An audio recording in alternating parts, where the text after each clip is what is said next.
Hello crazy fam, welcome to a long overdue video. It is time that I share my knowledge with you. I used to be a leasing agent at 2 different properties, and one of them I actually got promoted to assistant manager, so I know some things that you might not know, and sometimes I forget that I know until I tell people and they're like, oh my god, are you kidding me? Like, I wish I knew that, I wish I was more aware of that. So we're gonna talk about the 5 secrets that apartments don't per se want you to know, and they're definitely gonna help you out whether you are looking for a place or you are currently living at one. The number one thing I think a lot of people take for granted, and it's such a huge secret, which I didn't think it would be, is that the information is online in most cases, and whatever a leasing agent or whoever's touring you is telling you is all a sales pitch. And I'm not saying they're gonna be lying to you, though some definitely do. What I'm saying is they're gonna twist things to benefit the sale. They're gonna twist things to show you how it's good. We are repeatedly trained and told to everything make it a positive. And even when it comes to negatives, we're told to twist it as a push towards another unit because that unit might not be right for them, but that makes this other unit even better for them. Now, not everything's gonna be online, and some buildings are different than others, but get all the information you can, and then the other information, try to ask it over email over on the tour, because then you have a written version of all the information, because you're gonna look at so many buildings, they're gonna start to blend together, and you're gonna forget really what went with what building, and also that way you have it in writing, so if that's not the case, then, you know, you can do something about it because you have it in writing saying that it was one way over another. And also, a lot of times leasing agents might not know the more difficult questions that you'll have, especially if they are new. So then that gives them an opportunity to look it up and not just give you a guess on the tour. Now, number 2, I feel like a lot of you, yes, you right now, are gonna think, no, duh, I'm gonna do that. Like, this is a stupid secret. But it is a very important one that I think most take for granted, and that is that you can test stuff on the tour. And I would definitely recommend not doing this on your first tour because you're going to tour a lot of buildings. You don't got time to turn on all the showers and everything in between, but do this on the second tour. Come back at another time during the day so you get an idea of the building at another hour, and then also on that second tour, this is your opportunity to test out everything in between. Annoy your leasing agent a little bit, but try to be nice about it because, you know, they might score you a better deal if you're nice. I promise you that's true. And so I would just say is that test everything out. Have one person in the living room, have one person in the bedroom, and talk at a normal level and see what it's going to sound like. Keep in mind there's not going to be things like rugs or furniture to absorb sound, so it's going to be louder than it will be when you're actually living there, but it kind of gives you an idea. And then you turn on the shower, feel if the water pressure is enough for you, feel if the sink is enough water pressure for you, turn on the light switch, figure out where the plugs are. All these things in between that you might not think of doing on the tour, you should do on the tour.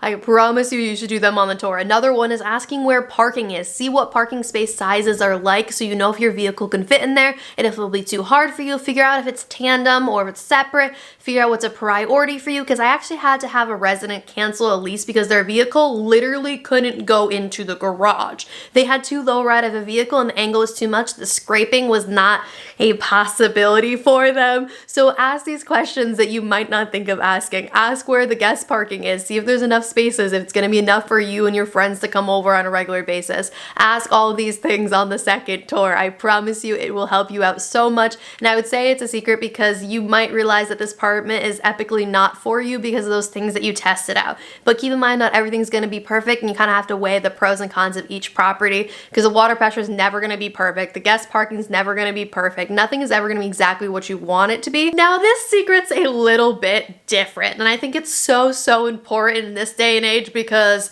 well, you're probably not going to rent an apartment without a roommate for a while, especially if you are watching this video and just starting out and living in an expensive area like LA, you're probably gonna have roommates. And a lot of buildings are well aware of the fact that you're gonna have roommates because that's usually how you're able to afford the rent. That's usually why there's more bedrooms, more people, is a roommate situation.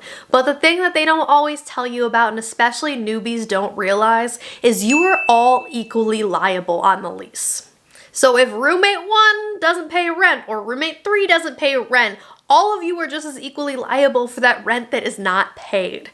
You're all on the same lease. You are not individually liable for your portion of the rent with the building. You as roommates determine how much each one of you pays, and when it's paid, you determine what happens when one of you guys doesn't pay. It's all up to you. And I say that's a secret that buildings don't always want you to know, because that might discourage you from getting more roommates or getting a more expensive place. You might end up going somewhere cheaper by yourself because of the fact that you don't want to be equally liable for someone else. Because your building doesn't give a crap if your roommate doesn't pay rent. They will equally think that you didn't pay rent by your roommate not paying rent. But this has brought about a new type of apartment situation, which is definitely more expensive, but it's less liability and it's easier for you. You don't have to find roommates. You don't have to maintain the roommate situation. And that is co-living situations. There's more and more buildings popping up trying to take that burden off of you for a cost. So you can always look into those co-living situations where basically you have an individual lease. You have either a room that you have on your own or that you share with roommates, but you have your own lease. It doesn't matter if roommate A or B pays their rent or not. It doesn't matter if they want to move out and they want to break the lease, all different things. It doesn't affect you, your lease, your credit score, anything like that. Now this is a very, very, very, very important one, and that's if it is not in the lease, it is not defendably true. I couldn't believe how often I hear leasing agents or hear people talk about leasing agents telling them things that were not in writing.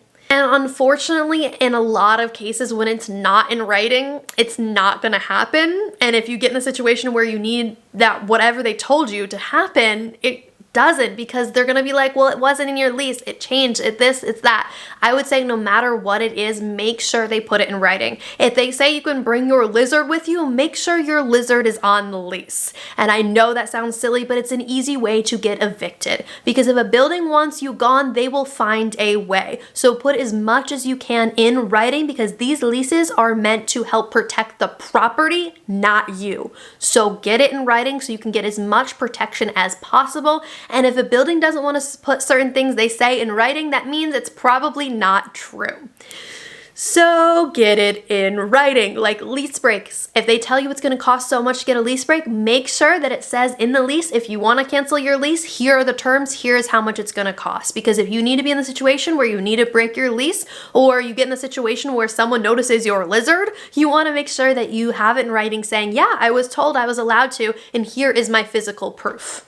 Here's my proof that it is allowed. And I would say maybe an email from a manager or a leasing agent is enough in some cases, but it's also not a guarantee, because they might just be like, well, that employee told you something that isn't true. And I don't want any of you guys getting in the situations where you don't get what you were told. Price is not firm. It is not firm. It is not a guarantee. There is a reason why buildings will give you an offer that expires after a certain amount of time, or a promotion that expires after a certain amount of time, because it does change. Now there's basically two different types of pricing when it comes to buildings. And in the simplest terms to explain it to you, there is one price that changes every single day, every single hour. It changes constantly. And then there's the other type where a building manager usually works with the owner to determine a price that stays more regular and is based on the competition.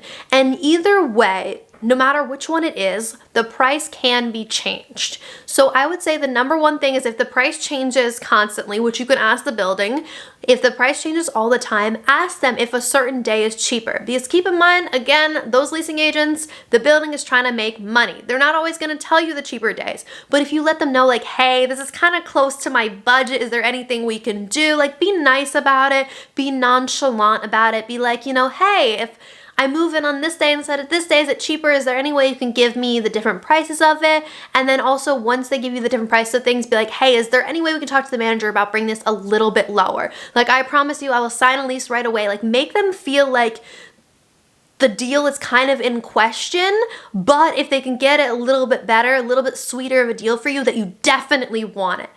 but you might not want it if they can't work with you a little bit, because they want to make the sale, they want to have you move in, they don't want a vacant unit. It costs them a lot of money to have a vacant unit. So especially with those bigger buildings, which are going to have more openings, they're more flexible with their pricing. Now, if it's a smaller building, they're probably not as flexible. Like the second building I worked for, we had less units, so I didn't really need to make a sale with you. I could make a sale with 5 other people after you.